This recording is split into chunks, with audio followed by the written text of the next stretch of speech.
Hello, Crimson Warriors and Readers. Today we are going to talk about human politics, and it is going to be divided into two types of mindsets. The first mindset we're going to talk about is the coexisters. Pretty much anyone that falls under the monarch or anybody who truly just wants to coexist with all the other creatures. How they perceive the world as it is, they pretty much see it as, for the most part, the ones that do know about them, who live in the major cities, are, yes, extremely cautious, but for the ones that are on, they tend to, for vampires, it's more, they become blood dolls, and in turn they get the protection from that. And also they just tread cautiously when it comes to major cities that are not, I guess, colonized by the monarch. Mostly the monarch pretty much they are like that. They want to coexist. Even Sophia, even though at times she does seem naive, she does understand the nature of the beast. She understands that though vampires can kill, that it's possible for them not to, and if they so chose it, and that, there could be, alliances along that line to where, they could, the ones who want to can become blood dolls, and obviously, and she feels that there is nothing wrong with alliances with everybody, with Lycans, because there's, most of her army is comprised of Lycans, mostly turned. There's only technically one pure blood Lycan, and that's the general, but other than that, mostly they're turned Lycans. She has not yet found anyone who's willing to join her cause that is which she doesn't even know about witches, but witch or vampires, which is understandable considering witches have been in hiding for most of their life, for most of 2,000 some years, pretty much, yeah. And then pretty much with that, and then vampires, obviously, because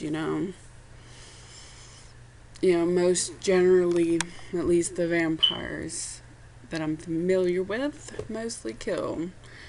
It's not all of them, and it's definitely not going out to every vampire, because it's just a generalization. But as they see it, as they could coexist in the world and everything.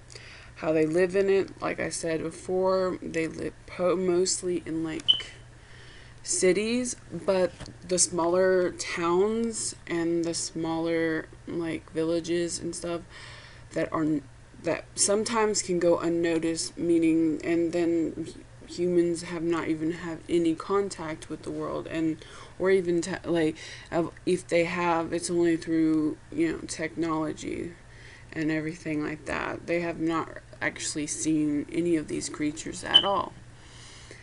And the monarch hosting, being able to have these colonies actually protect a lot of the humans with their Lycan,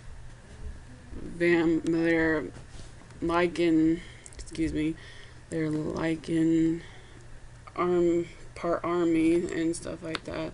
Not to say she doesn't have humans, but she tries to keep the ones that could do the more efficient work with a larger task, I guess. So, yeah. And when it comes to what their plans for it, her plans specifically are to make peace with everybody. And if it means having to, compromise here and there, then that's what she's willing to do to protect the whole of her race, the whole of everything. So that's pretty much her goal in it as a leader. And hope that she really, as for the people living in it, she's hoping that it would actually work to everyone's advantage. So that is that. Also, now we can go to the second type. Second type's a little bit different, actually a lot different. It's the other side of the spectrum. It is the liberty resistant, or the people who technically want to destroy all the creatures. Usually these are the mindsets are developed through pain, loss, and all that hardcore gory stuff, and it's sometimes hard for them to really probably even think that it could even be peace between any of them, because all they want is all of them dead, because they feel that, and they fear that they're just going to have to be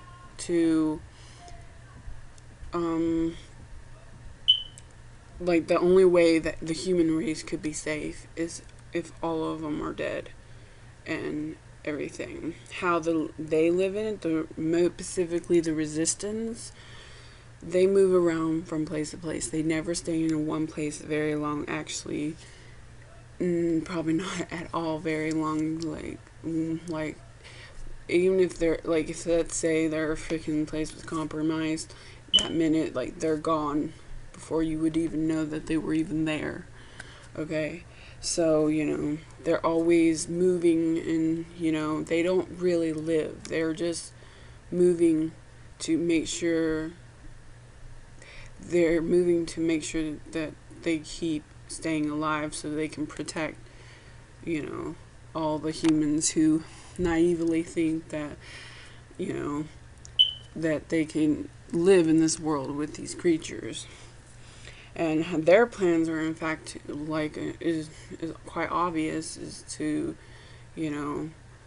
destroy pretty much all the freaking creatures and everything. And that's what they want. They don't seek peace, but,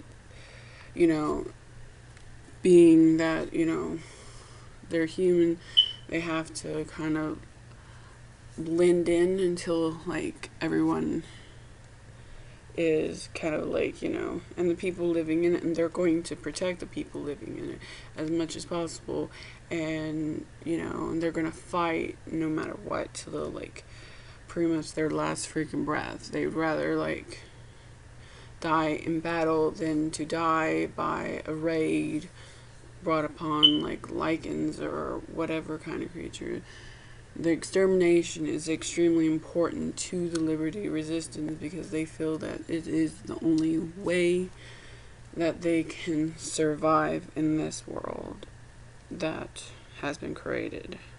So, if any more questions, all you have to do is if you like this video, you can like questions, you can comment your questions, and you can subscribe if you haven't subscribed to this channel to find out more about these politics and stuff like that. We're going to have all the different sides. So, alright, until next time, this is Admin Sophia signing out. Adios.